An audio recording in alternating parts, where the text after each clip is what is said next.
Hello everyone, welcome to our YouTube channel genesis tutorials.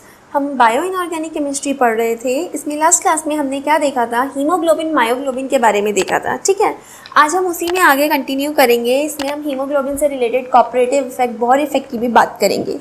तो आपको पता है लास्ट क्लास में हम क्या पढ़ रहे थे, हम पढ़ रहे थे हीमोग्लोबिन और मायोग्लोबिन के बारे में। हीमोग्लोबिन मायोग्लोबिन के बारे में पढ़ रहे थे। तो आप जानते हो कि जो हमारी बॉडी में सेल्स हैं उनमें जो प्रोसेस होता है एक एरोबिक सेलुलर रेस्पिरेशन का, उसमें ऑक्सीजन का यूज़ होता है to generate the ATP molecules. ठीक है, एटीपी मॉलिक्यूल्स जो होते हैं they are used as the energy source. ठीक है, तो हमारी बॉडी में दो प्रोटीन्स होते हैं जो ऑक्सीजन को ट्रांसपोर्ट और स्टोर करने का काम करते हैं। ठीक है, वो कौन कौन से थे हमारी बॉडी में, हीमोग्लोबिन और मायोग्लोबिन। हमने मायोग्लोबिन में पढ़ा था कि ये मसल सेल्स में होता है। ठीक है, इसमें हमारी एक पॉलीपेप्टाइड चेन होती है, और जो हीमोग्लोबिन है इसमें हमारे पास क्या है, 4 इंडिविजुअल पॉलीपेप्टाइड चेन्स थी। यहाँ पर हमारे पास 4 इंडिविजुअल पॉलीपेप्टाइड चेन्स थी, और यहाँ पर हमारे पास क्या था, मायोग्लोबिन में हमारे पास केवल एक पॉलीपेप्टाइड चेन थी, एक पॉलीपेप्टाइड चेन थी। आपको पता है मायोग्लोबिन में भी हीम ग्रुप होता है, हीमोग्लोबिन में भी हमारा हीम ग्रुप होता है। ठीक है, हीमोग्लोबिन एक टाइप से टेट्रामर है मायोग्लोबिन का। तो यहाँ पे क्या है, हमारे 4 हीम ग्रुप है, और यहाँ पे क्या है, हमारा एक हीम ग्रुप। एक हीम ग्रुप यानी कि हमारा एक आयरन एटम, और यहाँ पे हमारे कितने आयरन एटम है, 4 आयरन एटम है। जो आयरन एटम होता है वो ऑक्सीजन को बाइंड करता है। इसका मतलब मायोग्लोबिन एक ऑक्सीजन को बाइंड कर सकता है, और हमारे यहाँ पे 4 Fe 4 O2 को बाइंड कर सकते हैं। कहने का मतलब क्या है कि मायोग्लोबिन का एक मॉलिक्यूल, एक यूनिट जो है वो एक ऑक्सीजन को बाइंड करती है, और हीमोग्लोबिन 4 ऑक्सीजन को बाइंड करती है। ठीक है, आपको पता है हीमोग्लोबिन का क्या फंक्शन था। हीमोग्लोबिन क्या करता है, O2 को ट्रांसफर करता है लंग से, कहाँ पर, लंग से मसल टिश्यूज में ट्रांसफर करता है। लंग्स से कहाँ पे ट्रांसफर करता है, मसल टिश्यूज में ट्रांसफर करता है किसको, O2 को, और वापस लेकर आता है किसको, CO2 को लंग्स तक क्या करता है, वापस लेकर आता है। ठीक है, तो हम आगे इसको पढ़ते हैं। हम देखते हैं प्रीवियस वीडियो में हमने थोड़ा सा क्या देखा था। देखो आप, in vertebrates dioxygen enters the blood in lungs और gills where the partial pressure of dioxygen is relatively high. O2 हमारी ये गैस है, तो इसकी कंसंट्रेशन की जो बात करेंगे हम पार्शियल प्रेशर की टर्म्स में करेंगे। ठीक है, तो जो हम एयर को इनहेल कर रहे हैं, यानी कि ऑक्सीजन जो है वो लंग्स में जा रही है डायरेक्ट, तो वहाँ पे पार्शियल प्रेशर क्या है, ऑक्सीजन का हाई है। ठीक है, it is then carried by red blood cell to the tissues where the partial pressure is considerably lower. Tissues में पार्शियल प्रेशर कम क्यों हो जाता है, क्योंकि वहाँ पे क्या हो रहा है, ग्लूकोज का ब्रेकडाउन हो रहा है, एनर्जी यूनिट्स जनरेट हो रही है हमारी ATP वगैरह। तो जो हमारी इलेक्ट्रॉन ट्रांसपोर्ट चेन है वहाँ पे ऑक्सीजन का क्या हो रहा है, यूज हो रहा है। ठीक है, hemoglobin has relatively high affinity for O2 at high partial pressure of O2, whereas myoglobin has relatively high affinity for O2 at lower partial pressure. यहाँ पे क्या कहना चाह रहे हैं हम, लंग्स में पार्शियल प्रेशर ज्यादा है, तो वहाँ पे हीमोग्लोबिन की जो टेंडेंसी ऑक्सीजन को बाइंड करने की वो भी क्या है, ज्यादा। अभी हम इसको ग्राफ से भी समझेंगे। ठीक है, और मायोग्लोबिन की टेंडेंसी ऑक्सीजन को बाइंड करने की लो पार्शियल प्रेशर पर भी है। Hemoglobin is saturated with O2 in lungs. When hemoglobin carries O2 to muscle tissues, it experiences a lower partial pressure of O2 and its affinity for O2 falls. And in this situation, affinity of myoglobin for O2 is relatively high. Therefore, in muscle tissues, O2 is thermodynamically favored, transferred from hemoglobin to myoglobin. आपको पता है lungs में partial pressure क्या है, haemoglobin का ज्यादा है, तो हीमोग्लोबिन, एक हीमोग्लोबिन का जो मॉलिक्यूल है वो 4 ऑक्सीजन के साथ कंबाइन करेगा, यानी कि ये क्या हो गया, हीमोग्लोबिन फुली सैचुरेट हो गया। यहाँ पे कितने मॉलिक्यूल्स आ जाएंगे, 4। तो हीमोग्लोबिन क्या है, अभी फुली सैचुरेट है किसके साथ, ऑक्सीजन के साथ।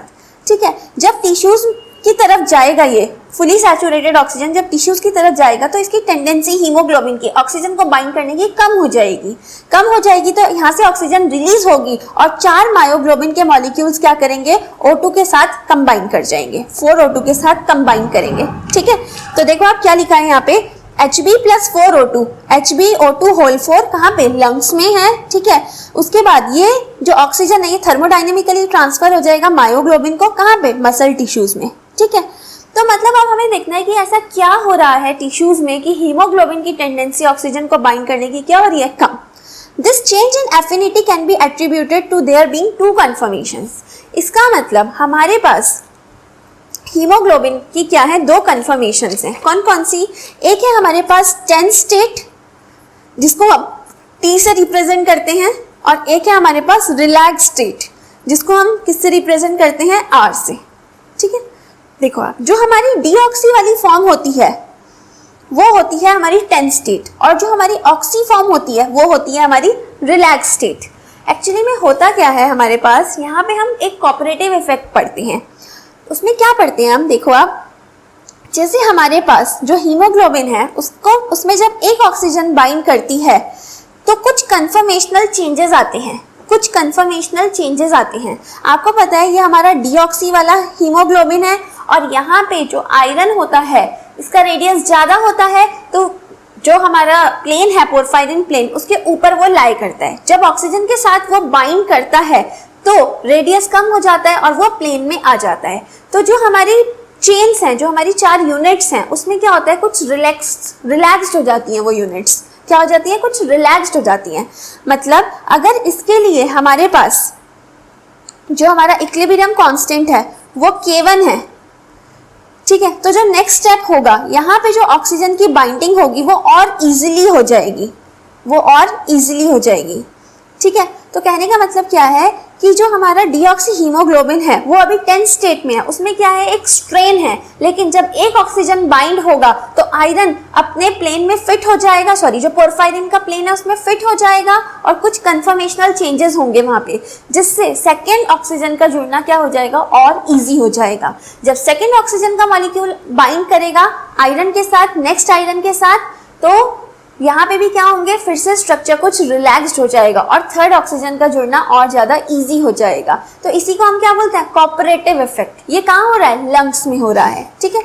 तो हमारे पास क्या है, हीमोग्लोबिन की 2 स्टेट्स हैं, एक है टेंस स्टेट और एक है रिलैक्स स्टेट। जो डीऑक्सी वाली फॉर्म है उसको हम बोलते हैं टेंस स्टेट, और जो ऑक्सी वाली फॉर्म है, ऑक्सी वाली फॉर्म मतलब फुली लोडेड जो है ऑक्सीजन के साथ, 4 ऑक्सीजन के साथ, उसको क्या बोलते हैं हम, रिलैक्स स्टेट। तो इसको अभी हम आगे भी डिस्कस करेंगे। देखो आप, tense state T has low affinity and relax state R has high affinity. जैसे जैसे टेंस स्टेट से हम रिलैक्स स्टेट की तरफ आएंगे ऑक्सीजन का जुड़ना आसान होता चला जाएगा, ठीक है। Deoxy haemoglobin is in tense state, और जो फुली लोडेड ऑक्सीजन जो ऑक्सी हीमोग्लोबिन होता है वो कौन सी स्टेट में होता है, रिलैक्स स्टेट में होता है, ठीक है। तो अब हम कोऑपरेटिव इफेक्ट पढ़ते हैं। देखो नाम ही इंडिकेट कर रहा है कोऑपरेटिव इफेक्ट, कोऑपरेशन, किसमें कोऑपरेशन, ऑक्सीजन के जुड़ने में कोऑपरेशन, ठीक है।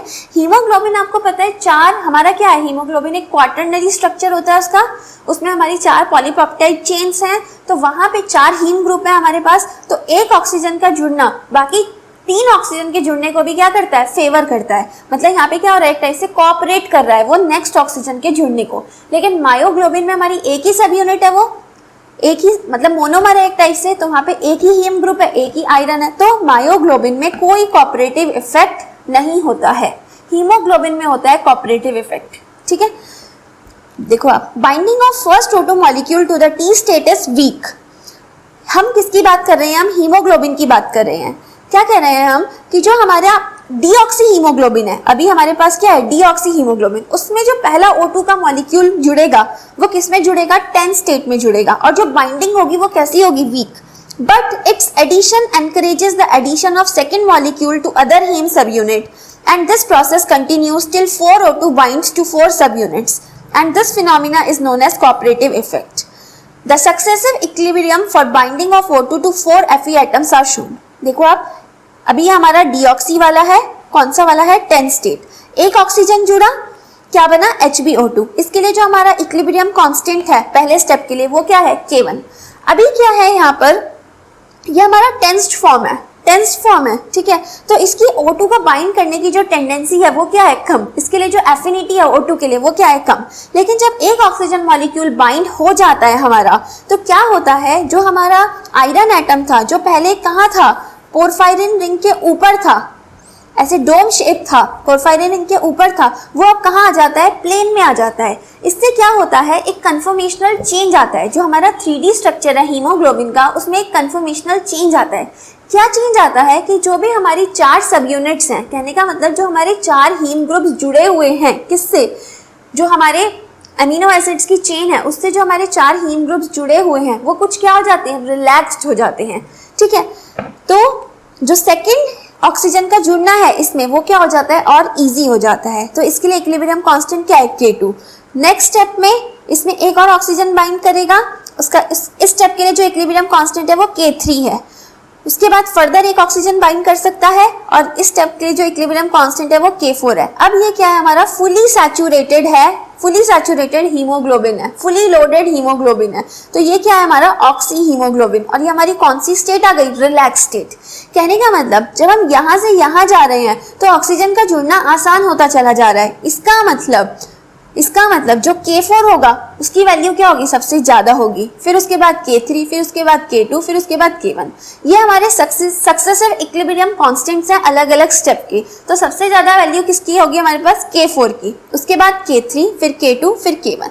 ठीक है, तो इसका रीजन क्या है, The 4 subunits of hemoglobin are linked with each other through salt bridges between 4 polypeptide chains, and these are formed mainly due to the electrostatic interaction between the NH3 positive and CO negative present on all the 4 polypeptide chain of hemoglobin। जो हमारे पास polypeptide chains हैं उसमें क्या है, हमारे पास इस type के groups हैं, NH3 पॉजिटिव, CO माइनस। तो जो डिफरेंट हमारे पास 4 पॉलीपेप्टाइड चेन्स हैं वो किससे जुड़ी हुई हैं, आपस में सॉल्ट ब्रिजेस से जुड़ी हुई हैं। The protein structure in hemoglobin consists of peptide backbone with various side chain. These side chain consist of variety of non-polar, cationic and anionic groups. These salt bridges between the polypeptide chain in hemoglobin are believed to introduce strain in the molecule. Therefore, deoxy form of hemoglobin is tense state. आपको पता है हमारे पास जो 4 polypeptide chains हैं उसमें हमारे पास different variety के groups हैं, कैटायनिक एनायनिक ग्रुप्स हैं। तो आपस में जो वो चारों पॉलीपेप्टाइड चेन्स हैं वो सॉल्ट ब्रिजेस से क्या है, जुड़ी हुई हैं और अभी मॉलिक्यूल में क्या है, स्ट्रेन है। लेकिन जैसे ही एक ऑक्सीजन बाइंड करता है आयरन प्लेन में आ जाता है, कुछ सॉल्ट ब्रिजेस ब्रेक हो जाते हैं जिससे स्ट्रक्चर क्या हो जाता है, थोड़ा रिलैक्स्ड हो जाता है। रिलैक्स्ड होगा और आपको पता है रिलैक्स्ड फॉर्म की जो टेंडेंसी है या एफिनिटी है O2 के लिए वो ज्यादा है। तो जो सेकेंड मॉलिक्यूल होगा वो फर्स्ट के कंपैरिजन में जल्दी जुड़ेगा नेक्स्ट हीम के आयरन के साथ। ठीक है, now the binding of first O2 molecule to the T state is weak due to the strain, but as it binds there is a decrease in size of iron which allows it to move into the plane of porphyrin ring, and this motion is particularly important for hemoglobin because it pulls on the proximal histidine ligand due to which helix structure moves। मतलब overall एक conformational change आता है haemoglobin के 3D structure में और वो conformational change क्या करता है, ऑक्सीजन के एडिशन की जो टेंडेंसी है उसको फर्दर इंक्रीज कर देता है।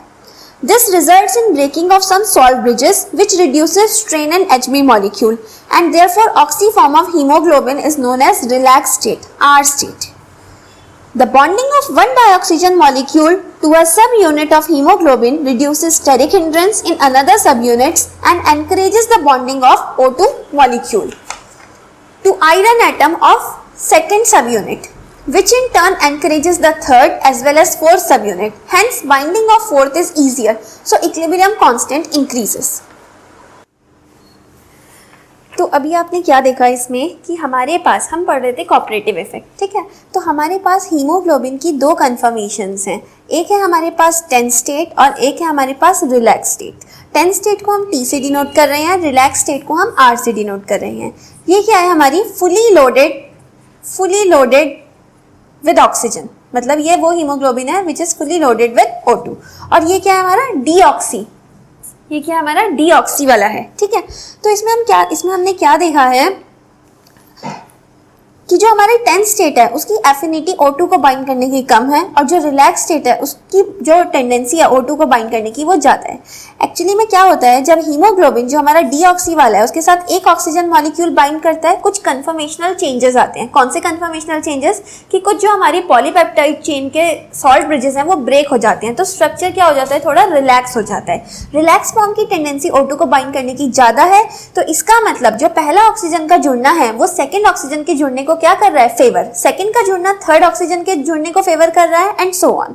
तो इसको ही क्या बोलते हैं हम, कोऑपरेटिव इफेक्ट। ये तो कहाँ बात हो रही है, लंग्स में। जब टिश्यूज की तरफ जाता है haemoglobin, fully loaded haemoglobin means HbO2 whole 4, वहां पर भी क्या होता है कि एक ऑक्सीजन जब एक ऑक्सीजन का रिमूवल होता है तो वो सेकेंड ऑक्सीजन के रिमूवल को क्या करता है, फेवर करता है। सेकेंड ऑक्सीजन जब बाहर निकलता है तो वो थर्ड ऑक्सीजन के रिमूवल को क्या करता है, फेवर करता है। तो इसको हम क्या बोल रहे हैं, पॉजिटिव कोऑपरेटिविटी। मतलब लंग्स में भी हमें ये देखने को मिलता है और मसल सेल टिश्यूज में भी हमें ये देखने को मिलता है। यहाँ पे ऑक्सीजन का जुड़ने को फेवर किया जाता है, यहाँ पे ऑक्सीजन के निकलने को फेवर किया जाता है, ठीक है। और इस कोऑपरेटिव इफेक्ट की वजह से हमें हीमोग्लोबिन में जो कर्व देखने को मिलता है वो सिग्मोइडल शेप देखने को मिलता है, सिग्मोइडल शेप। देखो आप, ये वाला आप ग्राफ देखो अभी, ये हमारे पास एक्स एक्सिस में क्या है, पार्शियल प्रेशर ऑफ O2, जिसको हम मिलीमीटर्स ऑफ Hg में रिप्रेजेंट करते हैं, या आप टॉर भी लिख सकते हो, ठीक है। ये हमारे पास है परसेंट सैचुरेशन, कितना परसेंट क्या है, सैचुरेशन है हीमोग्लोबिन का ऑक्सीजन के साथ, ठीक है। तो हीमोग्लोबिन का ग्राफ हमें इस टाइप से मिलता है, सिग्मोइडल शेप ग्राफ मिलता है हमको। इसमें आपको क्या देखने को मिल रहा है कि जो लंग्स हैं, लंग्स में पार्शियल प्रेशर क्या है, ऑक्सीजन का हाई है, ठीक है, अराउंड 100 mm ऑफ Hg। तो वहां पे हीमोग्लोबिन क्या है, फुली सैचुरेट है ऑक्सीजन के साथ। क्या है, हीमोग्लोबिन फुली सैचुरेट है ऑक्सीजन के साथ। अगर आप इस डायरेक्शन में जा रहे हो तो हम बोल सकते हैं ऑक्सीजन बाइंड हो रहा है, और अगर हम इस डायरेक्शन में आ रहे हैं तो ऑक्सीजन डिसोसिएट हो रहा है, ठीक है। तो अगर हम इस डायरेक्शन में देख रहे हैं, ठीक है, मतलब हम क्या देख रहे हैं, O2 डिसोसिएशन। हम क्या देख रहे हैं, O2 डिसोसिएशन। तो लंग्स में क्या है, पार्शियल प्रेशर क्या है, ऑक्सीजन का हाई है, अराउंड 100 mm ऑफ Hg है। वहां पे जो हीमोग्लोबिन है वो क्या है, फुली सैचुरेट है, किसके साथ, ऑक्सीजन के साथ, क्या है, फुली सैचुरेट है।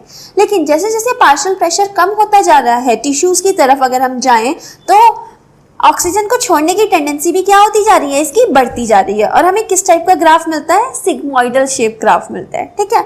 जबकि हमें मायोग्लोबिन में एक इस टाइप का कर्व देखने को मिलता है, ठीक है।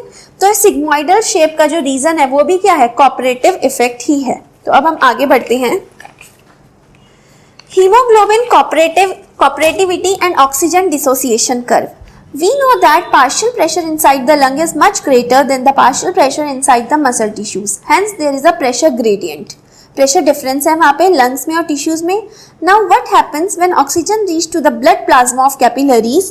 We call blood plasma a polar substance because it mainly consists of water. जो हमारा ब्लड प्लाज्मा आपको पता है पोलर सब्सटेंस है, क्योंकि उसमें मेन क्या है, वाटर है, ठीक है, वाटर पोलर है। O2 क्या है, नॉन पोलर मॉलिक्यूल है, means it is hydrophobic and will not easily dissolve in blood plasma. जो हमारा O2 है, O2 हमारा क्या है, एक नॉन पोलर मॉलिक्यूल है। इसका मतलब वो ब्लड प्लाज्मा में डिसॉल्व नहीं होगा, क्योंकि ब्लड प्लाज्मा क्या है, हमारा पोलर है, लाइक डिसॉल्व्स लाइक, आपको पता है, ठीक है। और ये क्या है, नॉन पोलर है। तो इसका मतलब O2 कैसे ट्रांसपोर्ट होगी, O2 कैसे जाएगा टिश्यूज तक, तो उसके लिए हमारे पास एक कैरियर प्रोटीन है जिसको हम क्या बोलते हैं, हीमोग्लोबिन बोलते हैं, ठीक है। Basically our blood carries a special type of carrier protein, haemoglobin. Hemoglobin picks up O2 molecule and protects them from the hydrophilic environment. आपको पता है हमारे पास जो हीमोग्लोबिन है उसमें जो प्रोटीन चेन है, पॉलीपेप्टाइड चेन जो है वो ऐसे वाइंड अप हो रखी होती है कि जो उसका इंटीरियर वाला पार्ट होता है दैट इज हाइड्रोफोबिक, और जो एक्सटीरियर पार्ट होता है वो क्या होता है, हाइड्रोफिलिक होता है. हाइड्रोफिलिक है इसलिए ये ब्लड प्लाज्मा के कांटेक्ट में है, और जो जो हाइड्रोफोबिक वाला पोर्शन है उसमें O2 बाइंड करके कहां तक जाती है, टिश्यूज तक जाते हैं, ठीक है. Basically HB consists of 4 polypeptide subunits. Within each subunit, hydrophobic sections are inside and there is heme group, and each heme group consists one iron atom which binds single O2. तो हमारे पास कितने O2 maximum bind कर सकते हैं, 4 O2 molecule bind कर सकते हैं haemoglobin के साथ, एक यूनिट हीमोग्लोबिन के साथ, क्योंकि उसमें कितनी हमारे पास 4 हीम क्या है, प्रेजेंट है, ठीक है. A fully saturated haemoglobin with O2 is known as oxyhaemoglobin, but when it does not contain O2 उसको हम क्या बोलते हैं, डीऑक्सीहीमोग्लोबिन, ठीक है. तो अब हम इसमें पढ़ते हैं positive cooperativity. When one oxygen molecule binds to deoxyhemoglobin, it causes a conformational change in the structure of hemoglobin. Thus, makes the other 3 heme groups much more likely to bind other O2 molecules.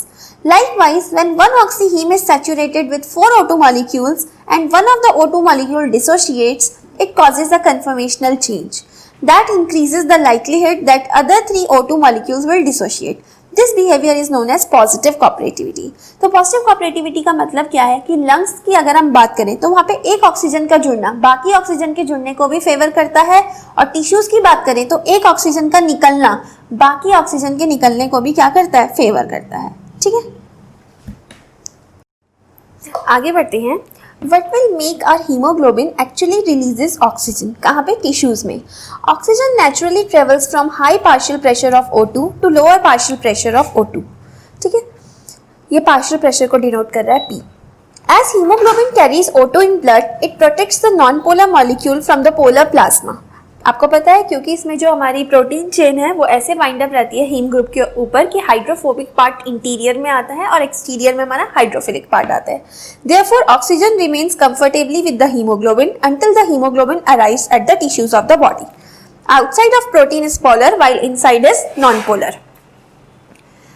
ये आपको पता ही है। Why partial pressure is low inside tissues, आपको पता ही है because cell inside tissues continuously use O2 to break glucose and generate energy, hence O2 has been used up, so partial pressure of O2 decreases. Now because O2 will move naturally from high partial pressure to low partial pressure, the haemoglobin will unload O2 and as one molecule dissociate, it increases the tendency for further dissociation, hence the further dissociation of O2। ठीक है, देखो अगर हम graph देखें तो यहाँ पे क्या है, हमारे पास परसेंट सैचुरेशन है, ठीक है, और यहाँ पे क्या है, पार्शियल प्रेशर ऑफ O2 है। तो अगर हम ग्राफ देखें तो हमें एक एस शेप यानी कि एक सिग्मोइडल शेप ग्राफ देखने को मिलता है। ठीक है, इस ग्राफ का एनालिसिस करें तो याला पार्ट देखो आप, अगर हम इस डायरेक्शन में जा रहे हैं तो ये क्या है, हमारा ऑक्सीजन बाइंडिंग, और अगर इस डायरेक्शन में आ रहे हैं तो ऑक्सीजन का डिसोसिएशन हो रहा है।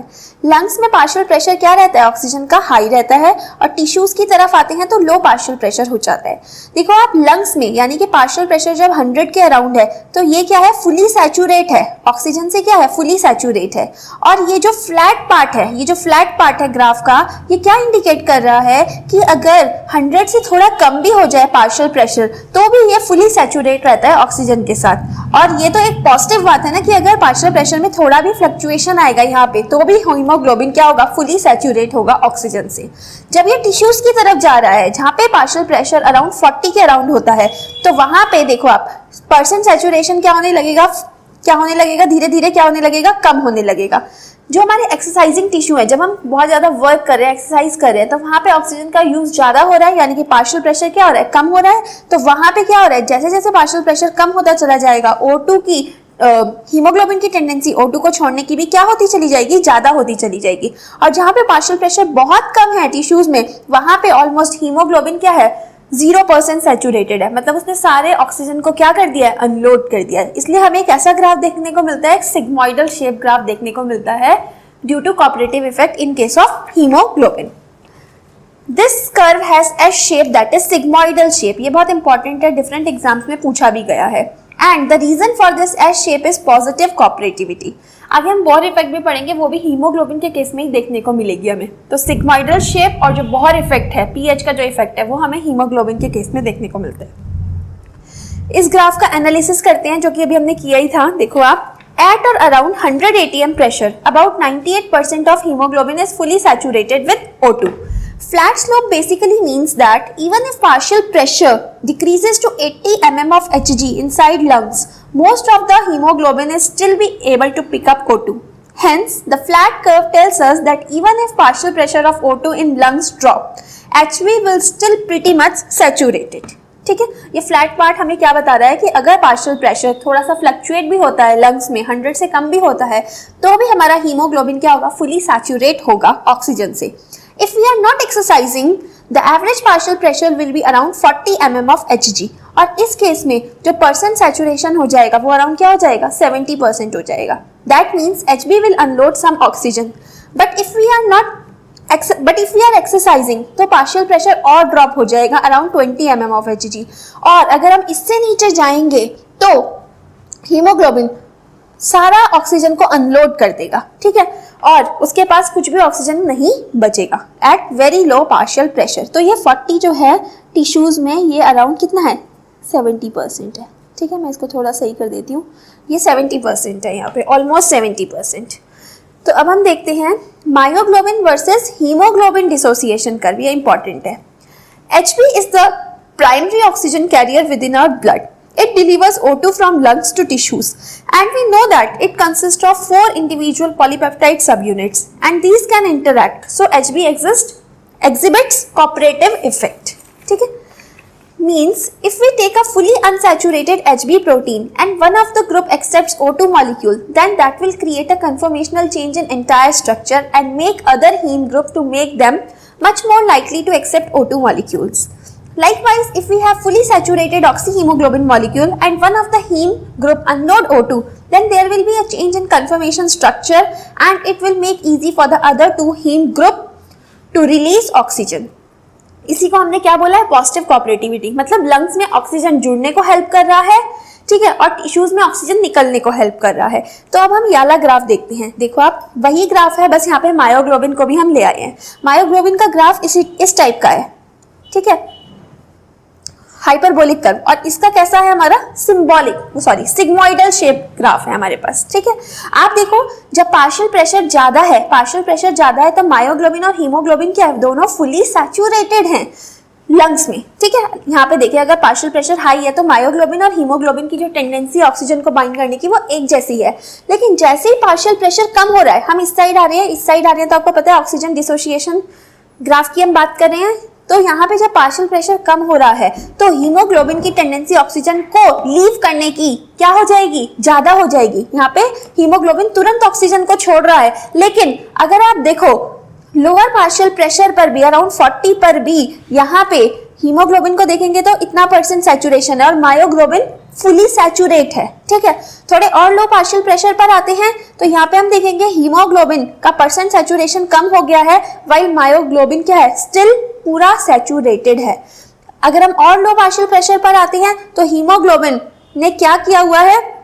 इसका % सैचुरेशन बहुत ही कम हो चुका है, और अगर हम किसकी बात करें? मायोग्लोबिन की बात करें तो ये अभी भी काफी सैचुरेटेड है। इसका मतलब लो पार्शियल प्रेशर पर भी ऑक्सीजन को बाइंड करने की टेंडेंसी किसकी ज्यादा है? मायोग्लोबिन की। इसका मतलब मायोग्लोबिन की एफिनिटी ऑक्सीजन के लिए क्या है? ज्यादा है, इसीलिए ये हमारा क्या है? एक स्टोरेज प्रोटीन है। ये बात हमने किससे समझी? इस ग्राफ से समझी। क्या देखा हमने इसमें कि हाई पार्शियल प्रेशर में दोनों की, मायोग्लोबिन और हीमोग्लोबिन की जो ऑक्सीजन को बाइंड करने की टेंडेंसी है या जो एफिनिटी है ऑक्सीजन के लिए, वो एक जैसी है। लेकिन लोअर पार्शियल प्रेशर पे अगर हम देखें, यानी कि टिश्यूज की अगर हम बात कर रहे हैं, तो वहां पे हीमोग्लोबिन बहुत फास्टली अनलोड करता है ऑक्सीजन को, लेकिन मायोग्लोबिन उसको क्या करके रखता है? स्टोर करके रखता है। अगर पार्शियल प्रेशर बहुत ही लो होगा तो मायोग्लोबिन भी क्या करने लगता है? ऑक्सीजन रिलीज करने लगता है, क्योंकि तब वहां पे ऑक्सीजन की रिक्वायरमेंट बहुत ज्यादा बढ़ जाती है। तो हम इस ग्राफ से ये कह सकते हैं कि मायोग्लोबिन हमारा एक क्या है? ऑक्सीजन स्टोरेज प्रोटीन है, वाइल हीमोग्लोबिन हमारा एक ऑक्सीजन ट्रांसपोर्ट प्रोटीन है। Once O2 is delivered to our muscle tissues, the tissue must be able to store the oxygen for later use, and this is done by a special protein known as myoglobin. Myoglobin, unlike hemoglobin, consists of a single polypeptide subunit that contains single heme group. Myoglobin can only bind a single O2 molecule. In addition, myoglobin does not display cooperativity and does not create a sigmoidal curve. ठीक है? जो हमारा myoglobin है, इसमें हमें sigmoidal curve नहीं देखने को मिलता, बल्कि हाइपरबोलिक कर्व देखने को मिलता है, ठीक है। सिग्मोइडल कर्व हीमोग्लोबिन में देखने को मिलता है, और उसका रीजन क्या है? Cooperative effect. वहां पे आपको पता है कि जो हमारा एक हीमोग्लोबिन का मॉलिक्यूल है, उसमें 4 हीम ग्रुप है, तो हमारा वहां पे कोऑपरेटिव इफेक्ट देखने को मिलता है। लेकिन मायोग्लोबिन में हमारा एक ही हीम ग्रुप है, तो यहाँ पे हमें कोई कोऑपरेटिव इफेक्ट देखने को नहीं मिलता है, ठीक है। देखो अब इसका फिजियोलॉजिकल सिग्निफिकेंस क्या है? Inside our lungs, the partial pressure is around 100 mm of Hg. According to the curve, both myoglobin and hemoglobin are about 98 to 100% saturated with oxygen, मतलब fully saturate हैं। In exercising tissue, the partial pressure can drop to 20 mm of Hg. तो ये हमने cooperative effect के बारे में पढ़ा है, ठीक है। तो कोऑपरेटिव इफेक्ट में आपने क्या देखा है? पॉजिटिव कोऑपरेटिविटी देखी है, पॉजिटिव कोऑपरेटिविटी, ठीक है। इसमें आपने और क्या देखा?